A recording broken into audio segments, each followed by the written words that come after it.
Hello everyone, स्वागत है आप सभी का आंगनबाड़ी हेल्प डेस्क में। आज की वीडियो में हम बहुत ही महत्वपूर्ण टॉपिक पर चर्चा करने वाले हैं। जी हाँ, मातृवंदना योजना में आपने जो आवेदन ऑनलाइन किए हैं उनकी पेमेंट भुगतान की स्थिति को हमें PMMVY वेबसाइट पर किस प्रकार से चेक करना है एवं जो आवेदन आपने भरे हैं वह परियोजना ऑफिस से सत्यापित हुए हैं या नहीं, यह हमें कैसे देखना है। कुल आवेदनों की संख्या में कितने आवेदन वेरीफाई हुए हैं एवं कितने आवेदन वेरीफाई होने के लिए शेष हैं, यह सब आज हम इस वीडियो के माध्यम से चेक करेंगे। ये आपको अपनी PMMVY वेबसाइट को लॉगिन कर लेना है। यहाँ पर यूजर आईडी और पासवर्ड डाल के आपको कैप्चा कोड भर के लॉगिन कर लेना है। इसके बाद आपको 3 लाइनों पर ऊपर क्लिक करना है। इसके बाद आपको चौथे नंबर पर रिपोर्ट का एक ऑप्शन दिखाई दे रहा होगा। आपको रिपोर्ट वाले ऑप्शन के इस तीर के निशान पर क्लिक कर देना है। इसके बाद सेकंड नंबर वाले ऑप्शन पर आपको क्लिक करना है PMMVY इम्प्लीमेंटेशन स्टेटस। इस पर आपको क्लिक कर देना है। इसके बाद आपको यहाँ पर डेस्कटॉप साइट कर लेना है। ऊपर 3 बिंदुओं को क्लिक करके ऊपर 3 बिंदुओं पर क्लिक करना है। इसके बाद आपको डेस्कटॉप साइट वाले ऑप्शन को टिक कर देना है। तो इस तरीके से पूरा दिखने लगा है। डेस्कटॉप साइट से हम जूम भी कर सकते हैं। यहाँ पर आप देख सकती हैं सबसे पहले आंगनबाड़ी केंद्र का नाम दिखाई दे रहा है। यहाँ पर आंगनबाड़ी केंद्र का नाम एवं कोड दिखाई दे रहा है। इसके बाद है रजिस्टर्ड आवेदन। यहाँ पर बेनिफिशियरी तीनों बॉक्स में सबसे पहले है रजिस्टर्ड आवेदनों की संख्या। यहाँ पर हमने जो भी आवेदन रजिस्टर्ड किए हैं, जिनका हमने आवेदन ऑनलाइन किया है, वह संख्या यहाँ पर दिखाई दे रही है। इसके बाद है वेरीफाइड, जो आवेदन हमारे वेरीफाई हैं वह आवेदन हैं, उनकी संख्या यहाँ पर जैसे हमने 5 किए तो यहाँ पर भी 5 दिखाई दे रहे हैं। इसके बाद है अप्रूव्ड आवेदनों की संख्या। यहाँ पर 5 अप्रूव्ड में दिखाई दे रहे हैं। इसके बाद है पेमेंट जनरेटेड बाय SO। अब यहाँ पर अभी हमने जो देखे थे वह आवेदन की स्थिति थी बेनिफिशियरी। इसके बाद आप पेमेंट की स्थिति को हम देखते हैं। इसके बाद है पेमेंट जनरेटेड बाय SO। यहाँ पर जो संख्या दी है वह पेमेंट के लिए हमारे जो आवेदन थे, यहाँ पर कुल आवेदनों की संख्या है, यहाँ पर जो पेमेंट के लिए जनरेट हुए हैं उन आवेदनों की संख्या दिखाई दे रही है। इसके बाद है पेमेंट अप्रूव्ड बाय SNO। जो आवेदन हमारे पेमेंट के लिए अप्रूव हो चुके हैं उनकी संख्या यह है। इसके बाद है beneficiary sent to PFMS for verification.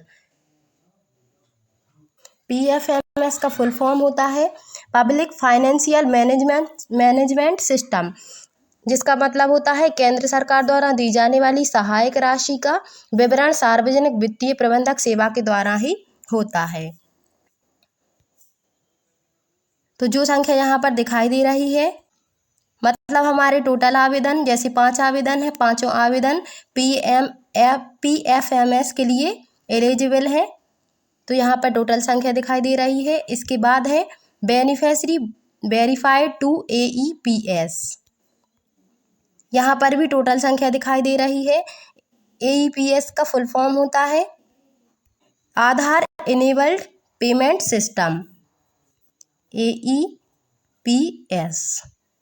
मतलब हितग्राहियों के जो आधार होते हैं वह बैंक खाते से लिंक होते हैं, और AEPS का मतलब होता है फिंगरप्रिंट के द्वारा जब हितग्राही अपने पैसे रिसीव करता है तो वह AEPS के माध्यम से रिसीव होती है।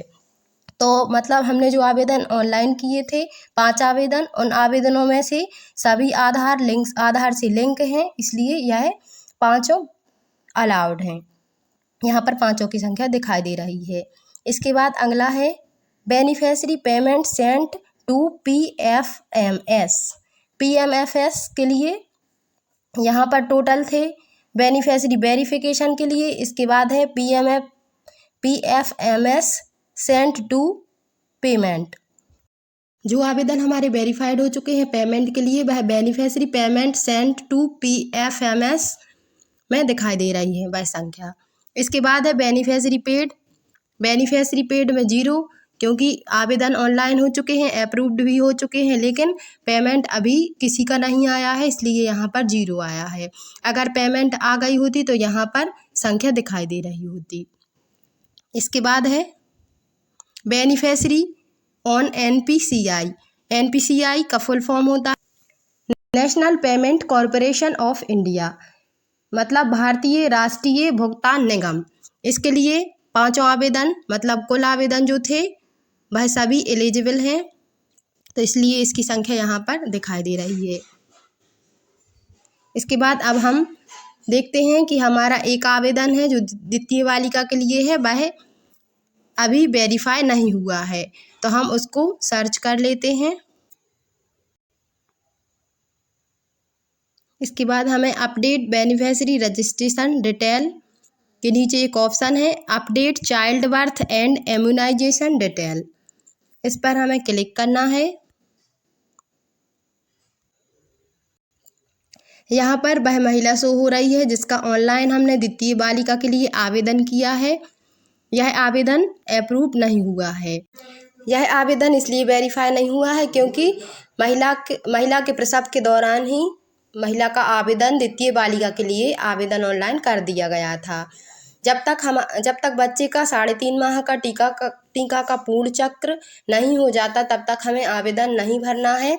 हमें ऑनलाइन तभी आवेदन करना है जब बच्चे का पूर्ण टीकाकरण हो जाए। सबसे पहले जन्म के समय का टीकाकरण, इसके बाद 1.5 माह का टीकाकरण, इसके बाद 2.5 माह का और 3.5 माह का, सभी टीकों की डिटेल हमें यहाँ पर देनी होती है। इसके बाद ही आवेदन वेरीफाई होता है, और जब आवेदन वेरीफाई होता है तभी हितग्राही की पेमेंट आती है। तो हम देखते हैं कि क्या क्या कमी है। यहाँ पर एडिट बटन पर क्लिक करके यहाँ पर हमें एक्चुअल डेट चाइल्ड बर्थ की भरना है। इसके बाद यहाँ पर number of children born this pregnancy, मतलब इस प्रेगनेंसी के दौरान कितने बच्चों का जन्म हुआ उसकी संख्या यहाँ पर भरना है। इसके बाद type of institute of child birth, बच्चे का जन्म किस संस्थान में हुआ, किस हॉस्पिटल में हुआ। इसके बाद है यहाँ पर हमें संस्थान का नाम भरना है। इसके बाद यहाँ पर name of institute of child birth, हमें इंस्टीट्यूट का नाम यहाँ पर लिखना है। इसके बाद यहाँ पर JSY के तहत लाभ मिला, यहाँ पर बाय डिफ़ॉल्ट नहीं है। अगर महिला को JSY का लाभ मिला है तो हमें इस पर हाँ पर क्लिक कर देनी है। इसके बाद vaccination recorded on MCP card, यह डिटेल हमें MCP कार्ड यानी टीकाकरण कार्ड से भरनी है जब बच्चे का 3.5 माह का पूर्ण टीकाकरण हो जाए। सबसे पहले हमें वैक्सीनेशन, पहले यहाँ पर जन्म के समय की वैक्सीनेशन की तारीख आएगी। इसके बाद यहाँ पर 6 वीक यानी कि 1.5 माह का टीकाकरण। इसके बाद यहाँ पर 10th वीक मतलब 10वें सप्ताह का, यहाँ पर 2.5 माह का टीकाकरण। इसके बाद 14वें सप्ताह का, यहाँ पर 3.5 माह का टीकाकरण। यहाँ पर जब मेरे द्वारा यह डिटेल भर दी जाएगी तभी यह आवेदन सुपरवाइज़र मैडम के द्वारा अप्रूव किया जाएगा। तो आप लोग ध्यान रहे, यह आवेदन हमने इसीलिए बताया है कि आप आवेदन सही से भरें, और द्वितीय बालिका का आवेदन आप तभी भरें जब 3.5 माह का टीका बच्चे को लग जाए। उसके पहले आप भरेंगी तो वो वेरीफाई नहीं